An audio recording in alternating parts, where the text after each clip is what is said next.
Hello guys, welcome back to another video.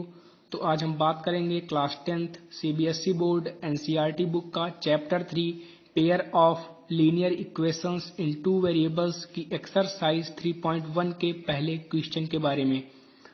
मैंने इस exercise का इंट्रोडक्शन दे दिया है। जिसने ना देखा हो वो प्लीज देख ले, क्योंकि उस वीडियो को देखने के बाद आपके लिए ये एक्सरसाइज काफी इजी हो जाएगी। मैं उस वीडियो का डिस्क्रिप्शन में लिंक प्रोवाइड कर दूंगा। तो अब हम इस क्वेश्चन को देखते हैं। इसको आप प्लीज 2 से 3 बार जरूर रीड करिए, तभी आपके समझ में आएगा, अदरवाइज आने नहीं वाला। चलिए करते हैं। देखिए, Aftab tell his daughter 7 years ago I was 7 times as old as you, where then also 3 years from now I shall be 3 times as old as you will be. Is not this interesting? Represent this situation algebraically and graphically. देखिए, आफ्ताब अपनी बेटी से बोलता है कि 7 साल पहले मैं तुमसे 7 गुनी आयु का था, लेकिन अब मैं सिर्फ तुमसे 3 गुना आयु का रह जाऊंगा। जो ये पूरा हमें सिचुएशन दिया गया है, इसको हमें सॉल्व नहीं करना है, सिर्फ रिप्रेजेंट करना है एल्जेब्रिकली एंड ग्राफिकली। एल्जेब्रिकली का मतलब है इक्वेशन की फॉर्म में एक्स वाई का यूज करके, एंड ग्राफिकली का मतलब है इसे हमें ग्राफ में प्लॉट करना है। जब भी हमें ऐसे एज वाले क्वेश्चन दिखें तो सबसे पहले हम प्रेजेंट एज एज्यूम करते हैं। तो आइए देखते हैं।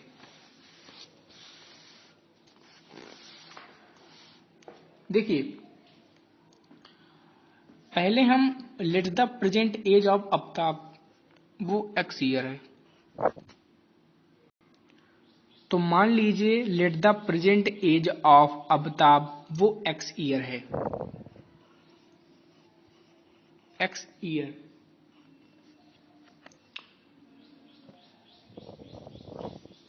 Late the present age of his daughter, उसकी बेटी की एज मान लीजिए प्रेजेंट एज वो y ईयर्स है। ओके। तो यहां पर हमें 2 केस बताए गए थे। पहला केस था 7 years ago। पहला केस क्या था? पहला केस था 7 years ago, मतलब 7 साल पहले। देखो, जो अभी x साल का है वो 7 साल पहले कितने साल का रहा होगा, मतलब कि x से 7 कम। जैसे मान लीजिए कोई 20 साल का है और आपसे पूछा जाए कि वो 7 साल पहले कितने साल का रहा होगा, तो आप क्या बोलोगे? आप बताओगे कि 20 - 7 यानी 13 ईयर्स। मतलब मेरा कहना है कि जितने साल पहले की उम्र बतानी है, प्रेजेंट एज में से उतनी माइनस कर दो। तो देखो, यहां पर अब हमको 7 साल पहले की एज बतानी है आफ्ताब की, तो हम क्या करेंगे? x - 7 ईयर्स कर देंगे, x - 7 ईयर्स। और उसकी बेटी की 7 साल पहले एज क्या रही होगी, तो क्या कर देंगे? y - 7 years, y - 7 years. तो अब हम बात करते हैं अकॉर्डिंग टू क्वेश्चन की। जो 7 साल पहले हमें कंडीशन दी गई थी आफ्ताब की, जो उसकी एज थी वो 7 गुना थी उसकी बेटी से।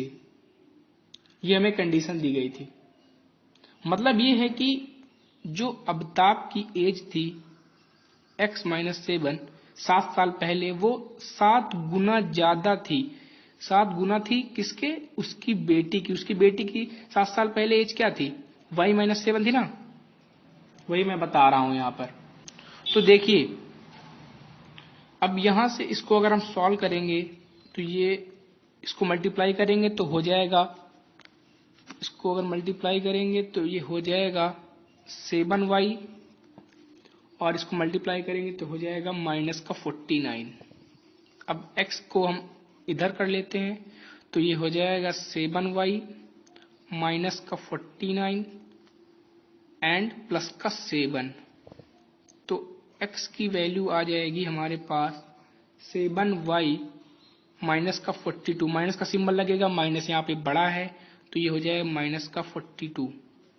तो ये हमें मिल गई पहली इक्वेशन जो कि है एल्जेब्रिकली,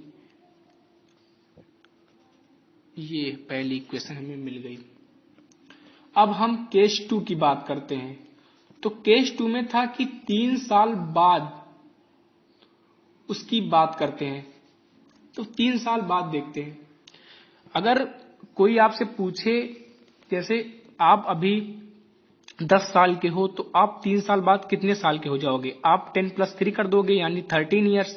तो यहाँ पर पूछा गया है कि अब्ताब की 3 साल बाद क्या एज रही होगी।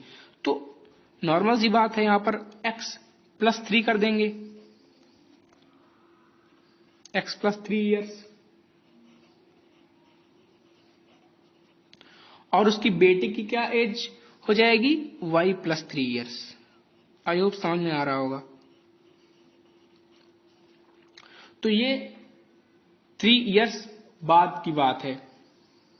तो अब हम अकॉर्डिंग टू क्वेश्चन की बात करें तो देखते हैं। देखिए, जो एज थी अब्ताब की 3 साल बाद यानी x + 3, वो 3 गुना थी किसके? अपनी बेटी की प्रेजेंट एज की। तो उसकी बेटी की प्रेजेंट एज क्या थी? y + 3 years. इसको अगर हम सॉल्व करेंगे तो देखेंगे, करते हैं सॉल्व। तो ये हो जाएगा, मल्टीप्लाई करेंगे तो हो जाएगा 3y और ये 9 हो जाएगा और ये x = हो जाएगा 3y प्लस का 9, ये प्लस का 3 अभी प्लस में है तो इधर ये हो जाएगा माइनस का 3। तो ये हो जाएगा x = 3y प्लस का 6, जो कि है इक्वेशन सेकेंड। ये हमें दोनों इक्वेशन एल्जेब्रिकली मिल गई। अब इन दोनों इक्वेशंस को हम दूसरे पेज में लिखेंगे और x की y की वैल्यू पुट करेंगे और x की वैल्यू हमें मिल जाएंगी। हाँ, तो मैंने यहाँ पर दोनों इक्वेशंस को कॉपी कर लिया है और मैंने बॉक्स भी बना लिया है। अब यहाँ पर हम y की अलग अलग वैल्यू पुट करते जाएंगे और हमें x की वैल्यू मिलती जाएंगी। आप कुछ भी वैल्यू पुट कर सकते हैं। तो आइए हम करते हैं। हम कर लेते हैं पुट y = 5 कर लेते हैं। तो क्या मिलेगा हमें? x = 7, y की जगह मैंने 5 पुट करेंगे तो यहाँ 5 हो जाएगा माइनस का 42। तो ये हो जाएगा 35 माइनस का 42। यहाँ पर माइनस का 42 बड़ा है तो इसी का साइन लगेगा, तो ये हो जाएगा माइनस का 7।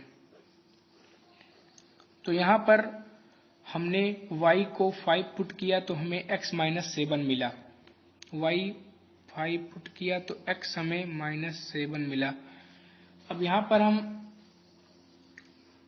y को 6 पुट कर लेते हैं। पुट आप कुछ भी पुट कर सकते हैं। Put y = 6।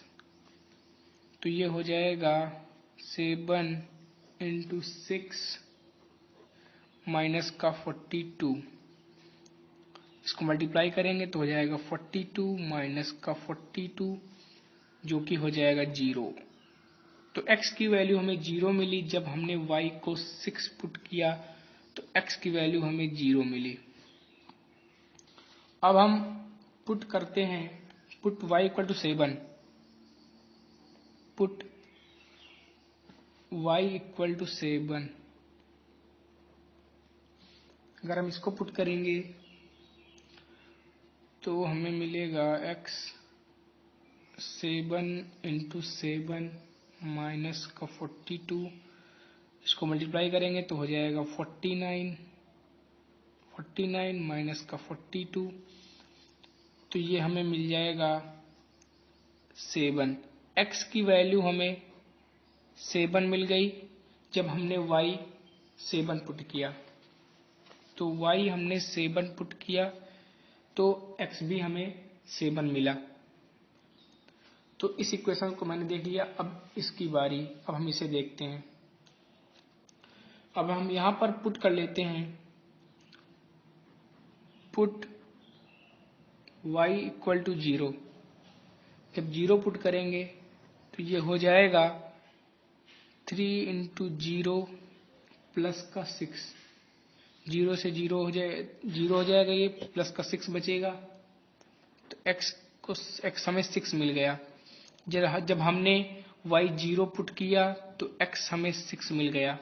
ओके, अब हम यहाँ पर y की वैल्यू पुट करेंगे माइनस का 1। Put y equal to minus का 1 कर लेते हैं तो हमें मिल जाएगा x 3 इंटू माइनस का 1 प्लस का 6। ये हो जाएगा माइनस का 3 प्लस का 6, तो ये हो जाएगा 3, क्योंकि 6 बड़ा है। तो हमें x की वैल्यू 3 मिली। जब हमने y को -1 पुट किया तो x हमें क्या मिला? 3 मिला। सॉरी, x 3 मिला। अब हम पुट कर लेते हैं, put y equal to 1। Put y equal to 1। जब हम y को 1 पुट करेंगे तो कुछ ऐसा होगा, 3 इंटू 1 प्लस का 6, और ये हो जाएगा 3 प्लस 6। तो x की वैल्यू हमें क्या मिल गई? 9। तो x की वैल्यू हमें 9 मिल गई जब हमने y 1 पुट किया। तो x की वैल्यू हमें 9 मिल गई जब y हमने 1 पुट किया। तो ये हमें पूरा डाटा मिल चुका है। अब इसको हम ग्राफ में प्लॉट करेंगे। मैंने डिविजन्स पहले से ही बना लिए हैं और मैं एक सिंपल पेपर में कर रहा हूं, लेकिन आपको ग्राफ में करना है। तो चलिए इक्वेशंस को प्लॉट करते हैं। तो पहला क्या है? x क्या था? -7। तो x माइनस 7 ये हो जाएगा, और y 5 था तो लगभग यहीं पर आएगा। आप ग्राफ में करेंगे तो आपका बिल्कुल सही आएगा। उसके बाद x था 0, y था 6, तो x 0 मतलब यहाँ, y 6 तो यहाँ पर हो जाएगा। देन उसके बाद है x 7, y भी 7, तो x 7 ये हो जाएगा, और y 7 मतलब यहाँ पर हो जाएगा। तो इसको हम मीट कर देते हैं by the help of scale. इसको हम मीट कर देते हैं। ये मैंने इसे मीट कर दिया।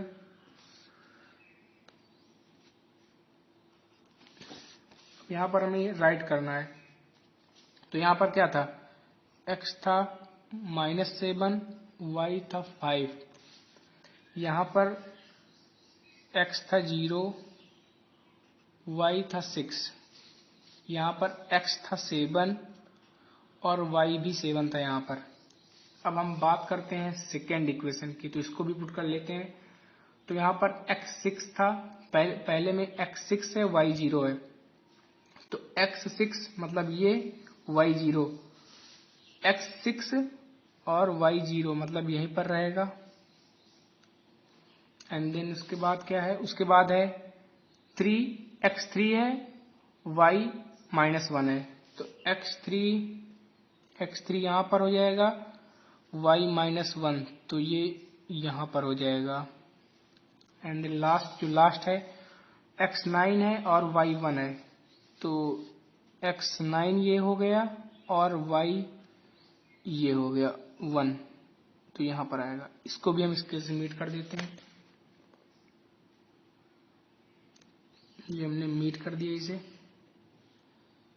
यहाँ पर भी राइट कर लेते हैं। तो हमारा x यहाँ पर 6 था, x यहाँ पर 6 था और y 0 था। यहाँ पर x 9 था, y 1 था, तो यहाँ पर भी लिख लेते हैं। यहाँ पर हो जाएगा 9 और 1, और लास्ट हमारा क्या था, और ये हमारा x, और ये एक और था, ये था x3 y -1 था, तो x3 हो जाएगा, y -1 हो जाएगा। तो हमने इसे ग्राफिकली भी कर दिया है। आई होप ये वीडियो आपको पसंद आया होगा। अगर पसंद आया हो तो लाइक करें एंड सब्सक्राइब करें। मिलते हैं नेक्स्ट वीडियो में।